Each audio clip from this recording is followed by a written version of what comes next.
আজকে রান্না হলো কাজলি মাছ নিয়ে নিয়েছি। কাজলি মাছের জন্য মশলা নিয়ে নিলাম 8টা কাঁচা লঙ্কা, 2টো শুকনো লঙ্কা, আর পেঁয়াজ নিয়েছি টুকরো টুকরো করে। 2টা পেঁয়াজ আমি কেটে নিয়েছি এইভাবে,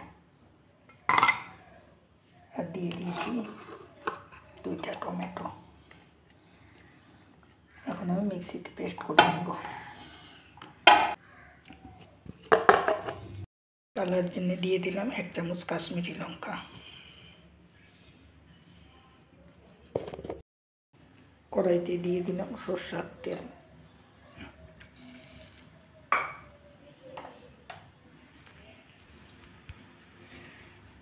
দিয়ে দিচ্ছি কালো জিরা ফোড়ন,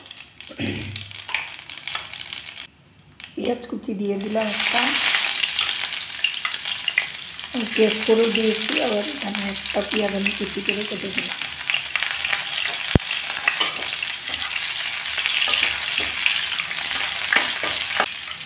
এখন মাছগুলোকে আমি ছেড়ে দিচ্ছি।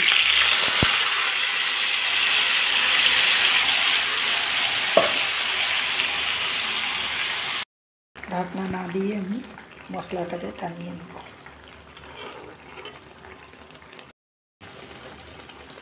ঝোলটা একেবারে শুকিয়ে গেলে তবে আমি উল্টে পাল্টে দেব।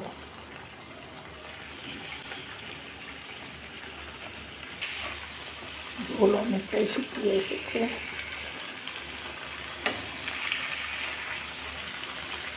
মশলা দেওয়ার পরে সেটা অনেকটাই শুকিয়েছে। এখন আমি উল্টে পাল্টে দেব। সেই মাছগুলো খুব নরম, তাই খুব সাবধানে রান্না করি এই মাছগুলো।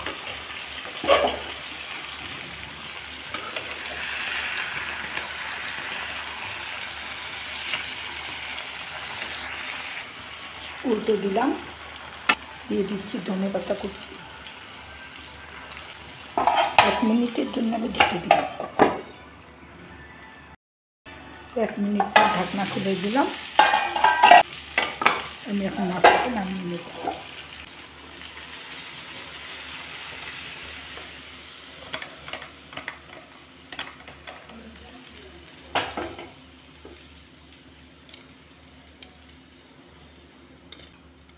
করে নিলাম কাজলি মাছ দিয়ে, পেঁয়াজ বাটা, মুরগি বাটা, ধনে বাটা দিয়ে চচ্চড়ি। আজকে কাজলি মাছের এই রেসিপিটা যদি তোমাদের ভালো লাগে অবশ্যই একটা লাইক, শেয়ার, কমেন্ট করে দিও। আবার নতুন ভিডিও নিয়ে দেখা হবে। সবাই ভালো থাকো, সুস্থ থাকো, এটাই ভগবানের কাছে প্রার্থনা করি। আজকের ক্রিসমাস দিনটা যেন সকলের জন্য ভালো হয়।